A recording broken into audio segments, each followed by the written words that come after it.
Wednesday morning இன்னைக்கு first day of Kanda Sashti விரதம். எனக்கு ரொம்ப எக்ஸைட்டடாக இருந்துச்சு. ஏன்னா இது என்னோட second year of Kanda Sashti விரதம். ஸோ அதனால காலையில் 4 மணிக்கு எழுந்தாச்சு. எழுந்து வாசல்ல நல்லா பெருக்கிட்டு கோலமெல்லாம் போட்டுட்டு பூஜை பண்ண ஸ்டார்ட் பண்ணிட்டேன். தீபாவளிக்கு நான் போட்டு பூஜை பண்ணியிருந்த பூக்கள் எல்லாமே அப்படியே இருந்துச்சு. அதெல்லாம் எடுத்துட்டு ஃப்ரெஷ்ஷாக வந்து பூ போட்டு பூஜை பண்ணுறதுக்கு ஸ்டார்ட் பண்ணிட்டேன்.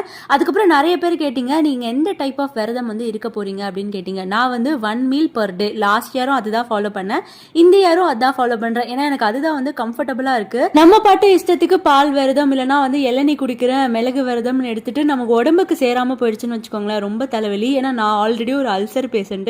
அட்லீஸ்ட் ஒரு நாளைக்கு ஒரு வேலையாவது சாப்பிட்டாதான் என்னால் வந்து உயிர் வாழ முடியும். அதனால நம்ம உடம்புக்கு எது செட் ஆகுதோ அது மாதிரி நம்ம வந்து பார்த்துக்கலாம். கடவுள் வந்து நீ இப்படிதான் இருக்கணும் அப்படிதான் இருக்கணும்லாம் அவர் எதிர்பார்க்கல. அவர் நம்ம கிட்ட இருக்க அந்த பக்தியும் அன்பை மட்டும்தான் பார்ப்பாங்க.